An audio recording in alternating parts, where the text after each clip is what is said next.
Sophia Loren permanece um símbolo imortal da beleza italiana e uma das atrizes mais reverenciadas do cinema, tendo cativado o público global por décadas com seu charme magnético e performances de tirar o fôlego. Reconhecida por seu profundo talento, sofisticação e influência duradoura em Hollywood, sua trajetória profissional abrange mais de 7 décadas, consolidando seu status como uma lenda mundial.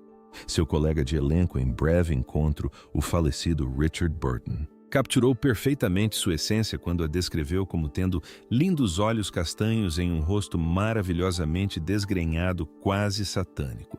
Incrivelmente inteligente, me venceu no Scrabble 2 vezes. Agora, com 90 anos, o ícone do cinema finalmente revela os romances clandestinos que moldaram profundamente sua vida, compartilhando anedotas escondidas por incontáveis anos.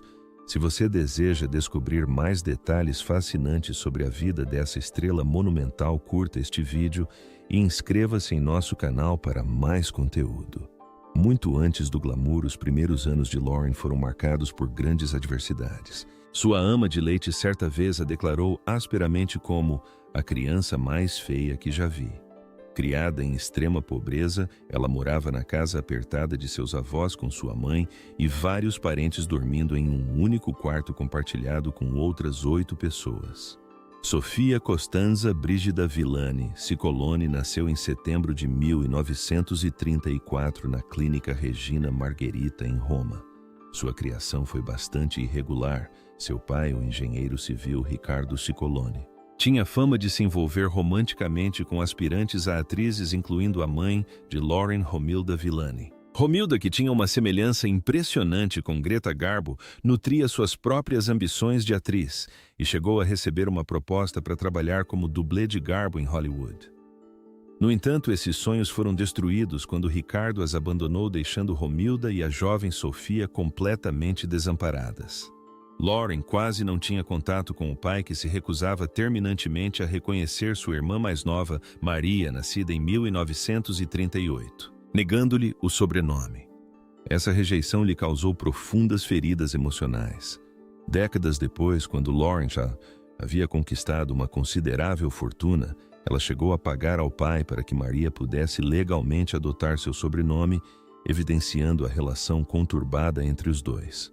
Criada perto de Nápoles, em um dos distritos mais pobres da Itália, Loren via sua mãe lutar diariamente pela sobrevivência, fazendo com que a ilusão luxuosa do mundo do entretenimento parecesse impossivelmente distante. Sua juventude foi uma guerra constante contra a fome.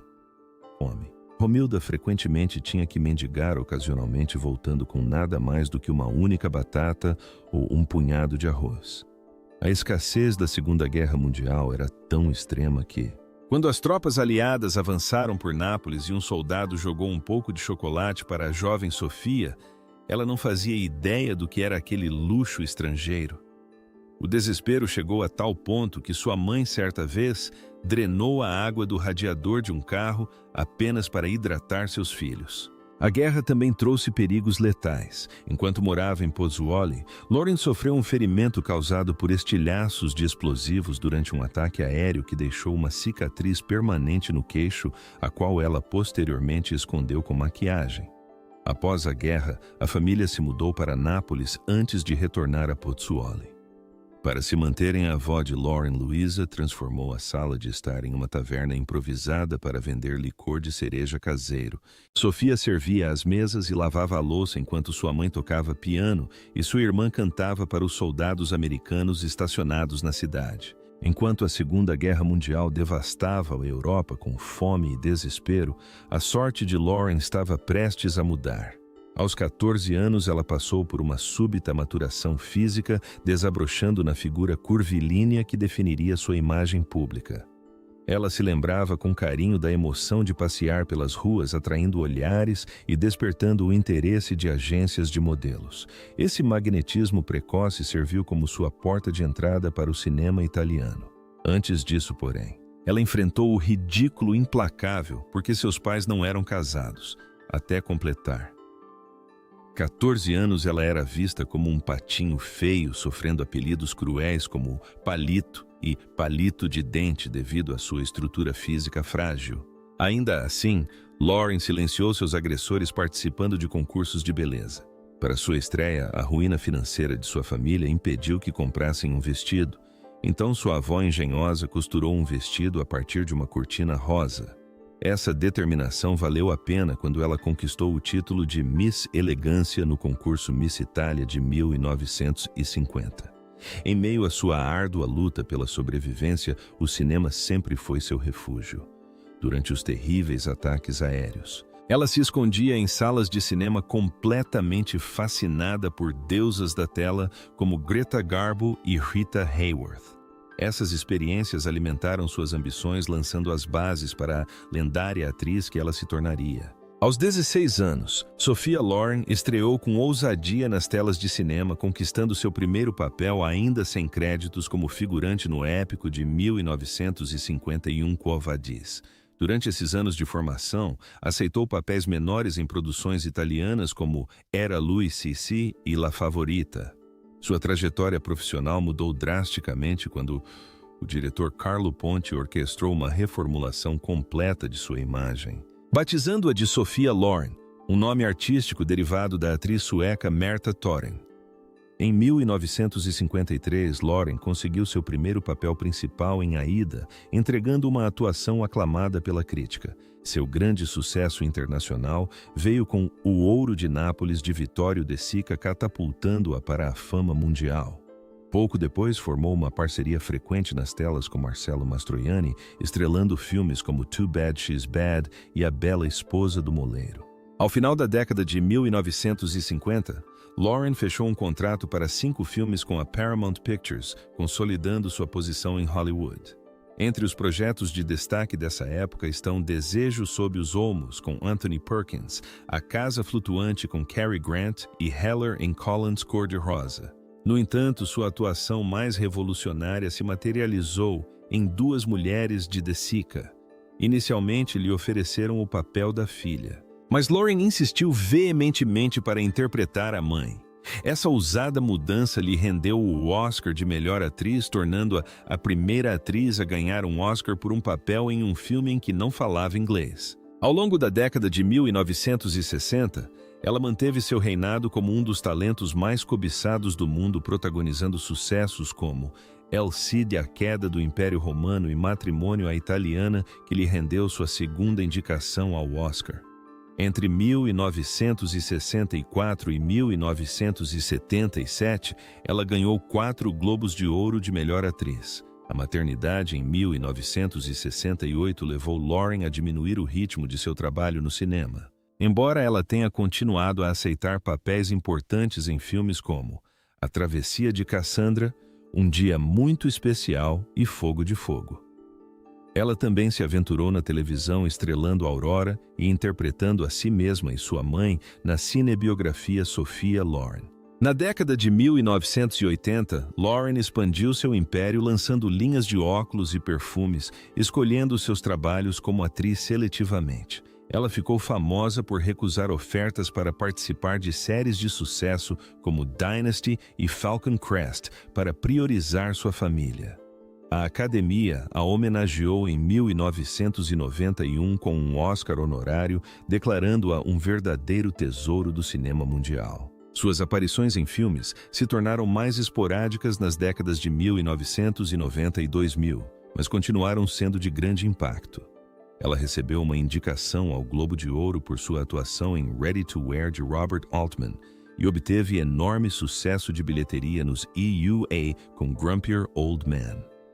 O reconhecimento continuou a chegar, incluindo o Grande Prêmio Especial das Américas no Festival Mundial de Cinema de Montreal de 2001.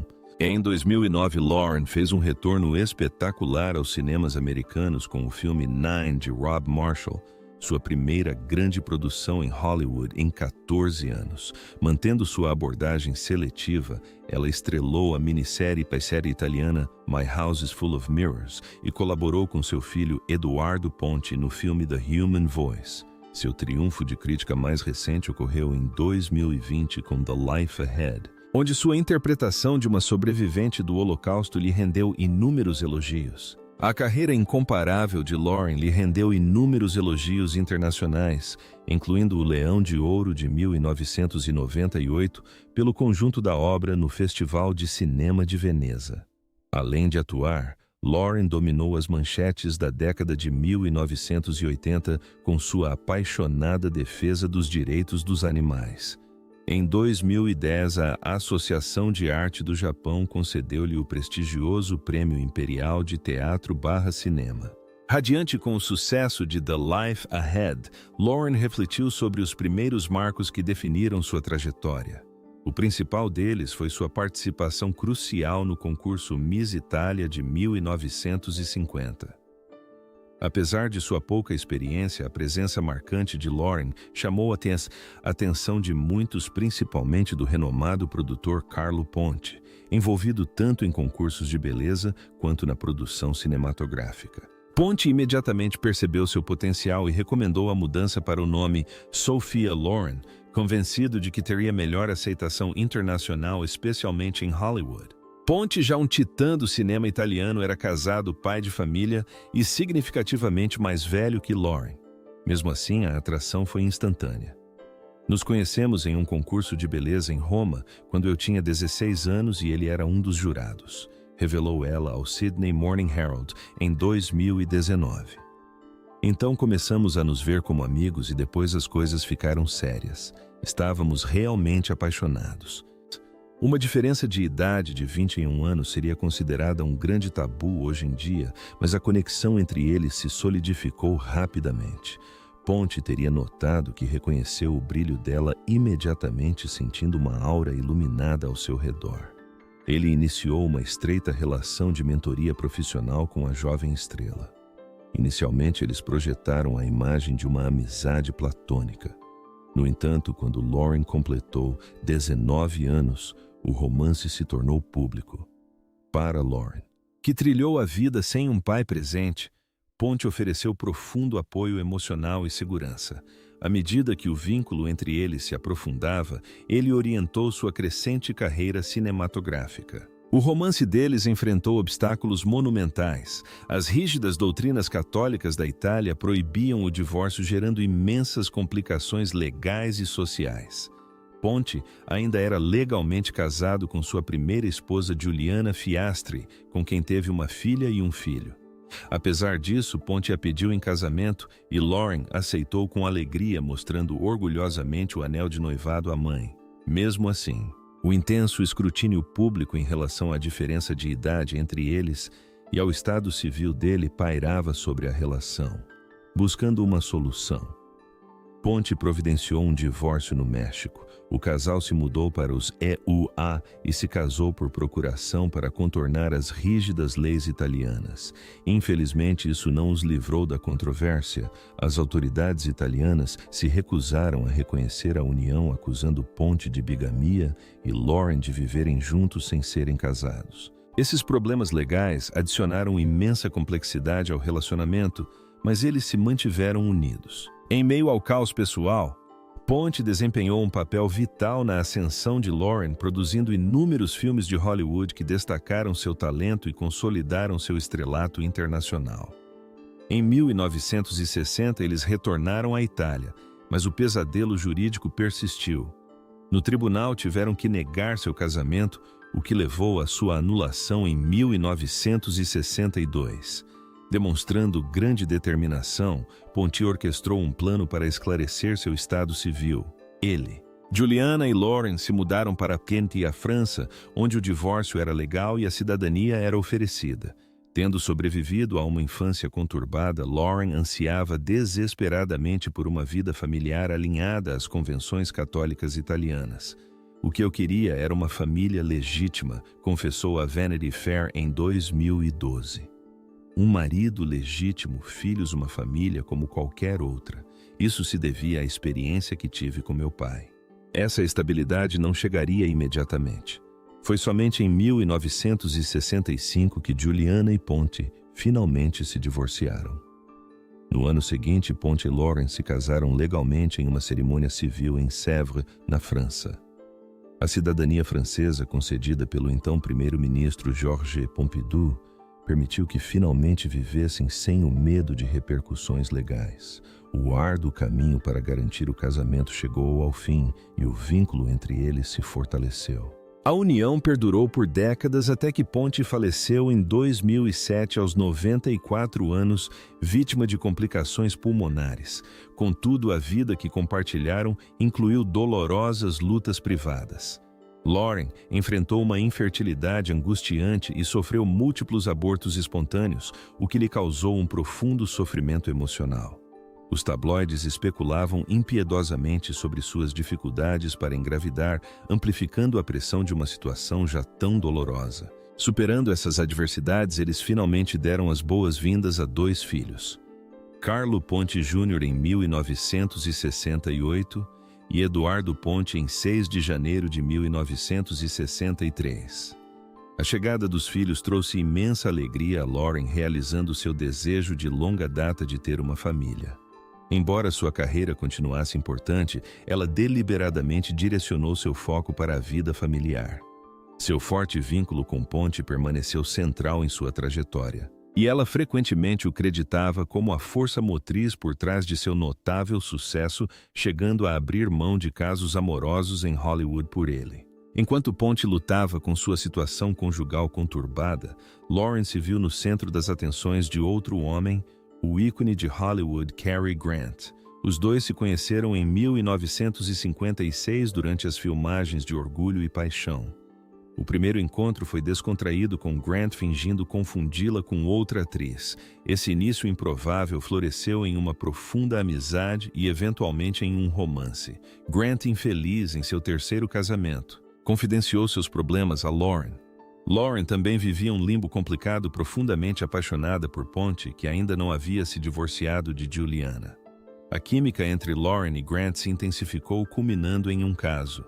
Claramente apaixonado, Grant a cortejou intensamente, chegando a conseguir que estrelasse ao seu lado no filme A Casa Flutuante Houseboat, de 1958, um papel originalmente destinado à sua esposa Betsy Drake. Enchendo Lauren de cartas de amor e presentes, Grant queria mais do que um caso. Ele queria se casar.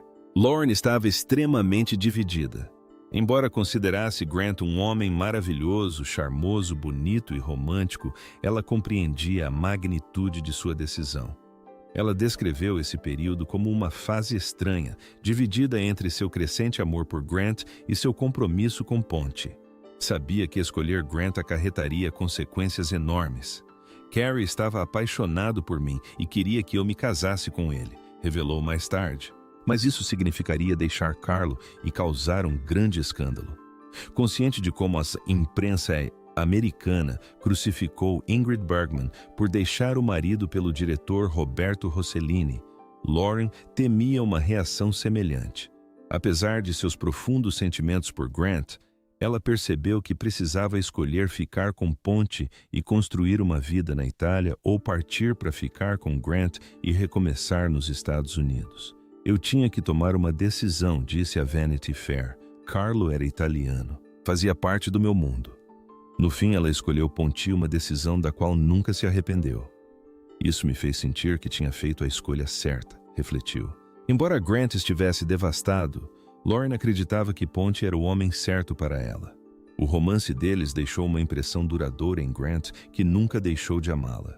Após o término das filmagens de Houseboat, Grant a presenteou com um buquê de rosas amarelas como gesto de despedida. Lauren entregou as flores a Ponti em seu voo de volta e ele reagiu com ciúmes intensos, agredindo-a num acesso de raiva. Lauren admitiu que não foi uma atitude gentil, mas em sua juventude. Interpretou erroneamente o gesto como um sinal de devoção. Eu pensava que se ele ficasse bravo e com ciúmes, significava que me amava, disse ela. Quase uma década se passaram até que eles se casassem devido ao casamento anterior de Ponti. Eles finalmente se casaram em 1966, após a finalização do divórcio dele na França. Nessa época, a estrela de Lauren brilhava mais do que nunca. Logo após se casar com Ponti, Lauren estrelou ao lado de Marlon Brando na comédia de 1967, A Condessa de Hong Kong. Seu profissionalismo foi severamente testado quando Brando fez uma investida indesejada. De repente ele pôs as mãos em mim, lembrou Lauren. Sua resposta foi rápida e enérgica. Nunca mais faça isso. Ela notou como Brando pareceu pequeno e vulnerável após sua repreensão. Embora ele nunca tenha repetido o comportamento, trabalhar com ele se tornou incrivelmente difícil. Esta não foi a primeira vez que Lauren rejeitou homens famosos. O comediante britânico Peter Sellers se apaixonou perdidamente por ela durante as filmagens de A Milionária em 1960. Sellers ficou tão obcecado que abandonou sua esposa Anne Howe e seus 2 filhos. Quando sua filha perguntou se ele ainda a amava, Sellers respondeu com o coração partido: "Claro que a amo, querida, só que não tanto quanto Sophia Loren." Sua paixão deixou um rastro de devastação, e Howe lamentou o quanto ele havia se deixado consumir pela beleza italiana. A trajetória de Lauren em Hollywood foi tudo menos tranquila, especialmente ao lidar com colegas de elenco egocêntricos. Seu encontro com Brando deixou uma impressão negativa duradoura. Desde o início das filmagens de A Condessa de Hong Kong, o comportamento de Brando foi inadequado. Ele invadiu sem aviso prévio o camarim dela na Paramount e criticou friamente seus trabalhos artísticos, alegando que ela era emocionalmente perturbada e precisava de ajuda psiquiátrica. Este foi apenas o começo de suas tentativas de desestabilizá-la. Antes mesmo do início das filmagens, Brando ultrapassou outro limite ao lhe dar uma massagem nas costas sem que ela tivesse pedido. Ela o advertiu rapidamente: "Não faça isso, eu não gosto." Brando ignorou seu limite, repetindo essa ação durante a primeira cena deles. Desta vez, Lauren reagiu com fúria, lançando-lhe um olhar furioso e ameaçando-lhe dar um tapa se ele a tocasse novamente. Surpreso, Brando tentou agarrá-la novamente, mas ela gritou até que ele a soltasse, humilhando-o diante da equipe. Apesar da gravidade da situação, ninguém interveio, pois a cultura da época permitia que atores do sexo masculino se comportassem de maneira inadequada sem consequências. Embora Brando tivesse parado de tocá-la sem permissão, sua crueldade persistiu. Ele fazia comentários depreciativos pelas costas dela, espalhando boatos de que seu hálito cheirava muito mal por causa da comida italiana, chegando a compará-lo ao de um dinossauro. A necessidade infantil de Brando de se vingar da rejeição continuou durante as cenas de beijo. Na primeira tomada, ele sussurrou insultos no meio da cena, apontando sarcasticamente para pelos inexistentes no nariz dela para envergonhá-la. Desolada, Lauren pediu apoio à equipe, mas eles simplesmente a obrigaram a repetir a cena indefinidamente. O insulto final ocorreu durante a última cena de beijo, quando Brando mordeu seu lábio inferior com tanta força que sangrou. Seu comportamento foi doloroso e pouco profissional, refletindo seu ego ferido. Mesmo assim, Lauren o enfrentou, recusando-se a deixar que sua malícia diminuísse seu profissionalismo. O que realmente aconteceu entre Tom Selleck e Sophia Loren? Alcançando a fama na década de 1980, o galã de Hollywood. Tom Selleck cativou o público com seu charme, atraindo intenso interesse público para sua vida privada. Hoje, aos 79 anos, e estrelando a série Blue Bloods, Tom é casado com sua segunda esposa, Gilly Mack, desde 1983. No entanto, a história de amor deles em Hollywood não foi isenta de fofocas.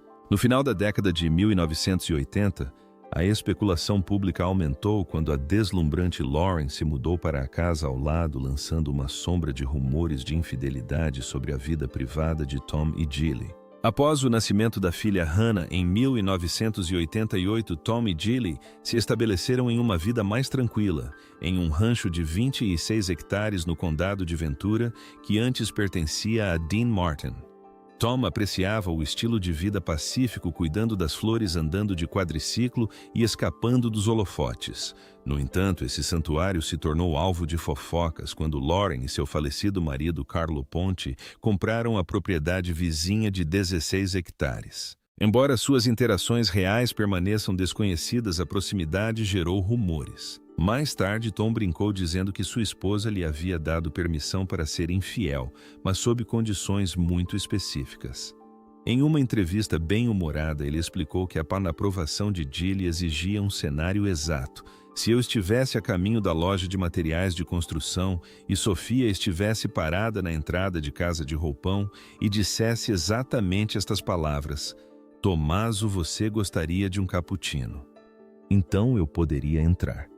Ele acrescentou rindo, mas isso nunca aconteceu e ela vendeu a propriedade. Sofia acabou deixando a Califórnia e vendeu o rancho que mais tarde foi comprado pelo ator Jamie Foxx.